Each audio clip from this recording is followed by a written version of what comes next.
Anda kembali di Nusantara Siang pemirsa. Ghosting adalah fenomena yang dialami hampir 50% pria dan wanita yang menjalani hubungan cinta.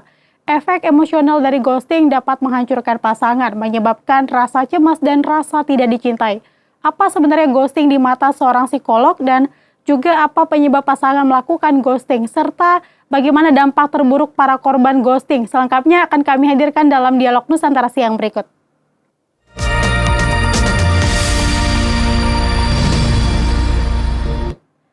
Dan sudah bergabung bersama kita psikolog Mbak Rosmini, Mbak atau yang akrab disapa Mbak Romi. Apa kabar Mbak? Selamat siang. Selamat siang, kabar baik, alhamdulillah.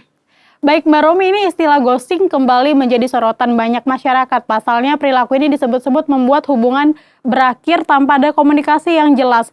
Ghosting ini biasanya merujuk pada hubungan asmara. Kalau Mbak Romi sendiri bagaimana menanggapi istilah fenomena ghosting ini Mbak?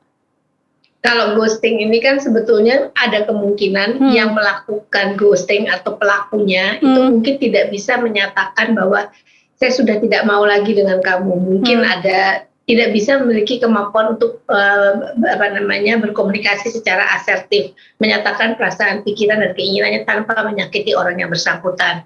Karena tidak mampu, kemudian dia hilang saja seperti itu. Diharapkan dengan demikian masalah jadi selesai. Ternyata masalahnya tidak selesai. Dan pada waktu ghosting itu biasanya semua akses komunikasi itu tertutup, sehingga mungkin satunya sisi yang kemudian ditinggal itu tidak bisa menghubungi untuk menanyakan kenapa dan bagaimananya. Dan ini kan sebetulnya berdampak pada banyak hal dalam kehidupan seseorang kalau ditinggal seperti itu. Pertama, misalnya tidak jelas jadi hubungannya mau kemana gitu ya. Tetapi bukan itu saja, tetapi juga ada perasaan marah, perasaan sedih, cemas. Ada kalanya juga perasaannya bahwa seperti ditolak gitu. Pada waktu, apalagi kalau ini kan hubungan yang bisa terjadi itu bukan hanya hubungan yang masih singkat, yang dalam tanda kutip kalau remaja sekarang mengatakannya PDKT ya, pada waktu pendekatan. Tetapi kadang-kadang bisa juga pada waktu orang itu sudah memiliki hubungan yang cukup lama gitu. Justru karena dia tidak bisa menyampaikan kenapa ya saya akhirnya kayaknya memutuskan tidak bisa sama kamu, kemudian dia hilang saja seperti like a ghost gitu ya. Nah itu yang menyebabkan orang itu merasa yang satunya mungkin merasa ditolak. Tetapi jangan salah juga nih dengan era sekarang ini orang yang melakukan ghosting itu bisa juga mengalami dampak kalau menurut saya seperti itu. Baik, Mbak Romi, ini tentu tidak ada yang suka di ghosting. Ini apa yang menjadi alasan psikologis mengapa seseorang ini melakukan ghosting dalam hubungan asmaranya Mbak? Ya itu tadi, salah satunya tidak bisa mencari jawaban untuk mengatakan atau tidak cukup berani untuk mengatakan bahwa saya sudah tidak mau lagi sama kamu, saya terjalan. Sebetulnya manusia memiliki kemampuan yang disebut asertif, menyatakan perasaan, pikiran, dan keinginannya tanpa menyakiti orang lain, bukan agresif. Menyatakan perasaan, pikiran, dan keinginannya tapi dengan menyakiti orang lain. Tetapi kemampuan itu mungkin tidak ada dan kemudian tidak tahu caranya untuk menyatakan tersebut dan terikatnya mungkin sudah cukup jauh sehingga dia memilih menghilang gitu. Baik Mbak Romi, apakah mereka yang melakukan ghosting ini lantaran juga pernah mengalami ghosting yang dilakukan oleh orang lain seperti itu Mbak Romi, bagaimana Mbak? Bisa iya, bisa tidak. Bisa iya, bisa tidak. Karena kan setiap orang kalau misalnya misalnya baru PDKT terus dia hilang gitu ya, kadang-kadang yang ditinggal juga belum terlalu terasa dipikir, kemudian dia mencoba melakukan hal yang sama pada pasangan berikutnya, itu bisa. Tapi bisa juga tidak seperti itu. Oke. Mbak, ini dalam banyak kasus umumnya ini ghosting ini biasanya banyak dilakukan oleh pria kah atau wanita, atau justru ini bisa juga dilakukan oleh wanita atau seperti apa Mbak? Kalau saya nggak tahu, saya nggak punya di depan mata saya data penelitian, tapi biasanya banyakan juga dilakukan oleh pria. Dan kemudian katanya sih sekarang, katanya ya, kata remaja zaman sekarang, kalau dilihat lagi katanya ya bisa dilakukan, wanita juga sudah tahu caranya dan kemudian untuk merasa tidak enaknya itu supaya berhenti, ya udah dia hilang aja dari peredaran. Apalagi kalau misalnya masih PDKT berapa, 1 bulan, 2 bulan atau berapa minggu, itu kemungkinan belum tahu rumahnya, belum tahu alamatnya dan sebagainya, sehingga gampang sekali untuk menghilang gitu. Baik, Mbak Romi, ini kan penting untuk diketahui membedakan antara fenomena ghosting dengan melarikan diri dari hubungan yang tidak nyaman atau kasar. Kita tentu punya hak ini Mbak untuk melarikan diri dari hubungan yang membuat tidak nyaman, baik secara fisik ataupun juga emosional. Nah itu apakah bisa termasuk ghosting Mbak? Seperti apa penjelasannya?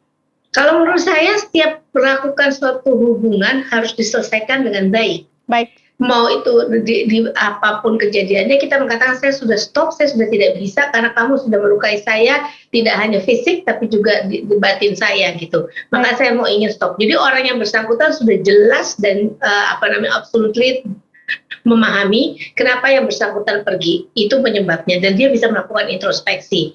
Kalau ghosting ini kadang-kadang kita tidak tahu penyebabnya apa, dan itu sebetulnya untuk kemudian ke depannya bagi keduanya itu juga tidak sehat kalau menurut saya. Kalau misalnya bagi orang yang melakukan ghosting, begitu si pasangannya mengupload itu di sosial media, habis dia sudah dicerca dan dibully oleh seluruh dunia tanpa tahu penyebabnya. Yang jelas dia tahu, orang-orang di luar sana tahu bahwa dia melakukan tindakan ghosting itu. Padahal mungkin penyebabnya pasangannya, bisa saja seperti itu. Tapi sudah namanya tercemar. Atau kalau misalnya itu pun terjadi pada dia melakukannya, si pelakunya, bisa saja suatu saat dia merasa bersalah karena pasangannya yang dia tinggal itu kemudian melakukan tindakan-tindakan yang dampaknya dari si ghosting ini gitu. Baik Mbak Romi, ini pelaku ghosting ini kemudian bisakah dilabeli orang jahat yang tidak menghargai perasaan orang lain atau bagaimana Mbak? Yang jelas dia tidak bertanggung jawab. Bertanggung jawab itu kan bukan hanya kalau kita menghamili orang, tapi bertanggung jawab itu terhadap apapun keputusan kita harus tanggung betul-betul, kita ambil dan kita bertanggung jawab terhadap itu.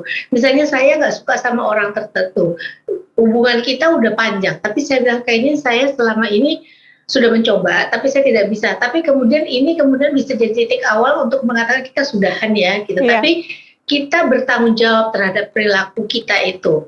Tapi kalau ghosting itu nggak ada tanggung jawabnya kalau menurut saya, karena yang bersangkutan tidak memberikan penjelasan gitu, dan itu seperti ngambang ya, floating gitu untuk kedua belah pihak sebetulnya.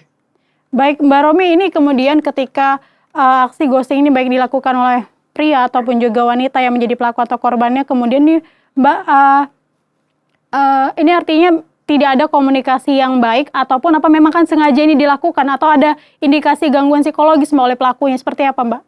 Kalau indikasi tindakan perilaku yang ada kaitannya dengan kelainan atau apa sih, saya belum berani mengatakannya karena ini bisa dilakukan oleh siapa saja, apalagi kalau masih remaja biasanya kadang-kadang 5 menit ke depan dia nggak tahu apa yang akan terjadi dan perilakunya itu nggak bisa dia pertanggungjawabkan untuk 5 menit ke depan. Karena remaja itu masih labil misalnya seperti itu bisa terjadi. Tetapi pada waktu itu nanti orang sudah dewasa dan sebagainya, harusnya menjadi bijaksana itu kalau dia bisa bertanggung jawab gitu. Tetapi bukan berarti orang yang ghosting itu punya kelainan jiwa atau apa, belum tentu arahnya ke sana. Kita sangat harus hati-hati untuk melabel seperti itu. Baik. Mbak Romi, ini kan apakah ghosting ini kan biasa identik terjadi pada hubungan pasangan seperti itu, kan hubungan asmara Mbak. Apakah ghosting ini juga bisa terjadi dalam pertemanan platonik Mbak? Dalam kebanyakan kasus kan kita tahu kalau ghosting ini memang dilakukan oleh pasangan yang sedang dalam hubungan asmara seperti itu. Ya mungkin aja sih Mbak, bisa saja terjadi gitu. Intinya perilaku ini dilakukan oleh orang yang tidak mau mengambil risiko lebih panjang untuk tetap menjaga hubungan tersebut. Dan kemudian juga yang terlihat bahwa nggak ada keberanian atau kemudian cara menurut dia yang cocok untuk menyelesaikan hubungan tersebut gitu. Dan untuk mengatakan saya selesai dengan kamu itu perlu pertanggungan jawabnya kan. Jadi ini yang kita pikir harus kita laksanakan. Saya nggak bisa mengatakan untuk kasus per kasus karena kalau tiap kasus beda. Misalnya kadang-kadang orang sudah dikatakan saya sudah mau selesai ya dengan kamu, tetapi yang satu tidak mau, tetap ingin mempertahankan. Dan begitu yang satu udah mengatakan jelas begitu, tapi dianggap ghosting pada waktu dia tidak mau dihubungi lagi. Itu menurut saya bukan ghosting, karena itu udah jelas dikatakan bahwa dia tidak bisa melanjutkan lagi gitu. Baik, Mbak Romi, nanti kita akan berdialog mengenai bagaimana nanti dampak psikologis yang dirasakan oleh korban. Namun jangan dijawab dulu Mbak, kita lanjutkan usai jeda berikut.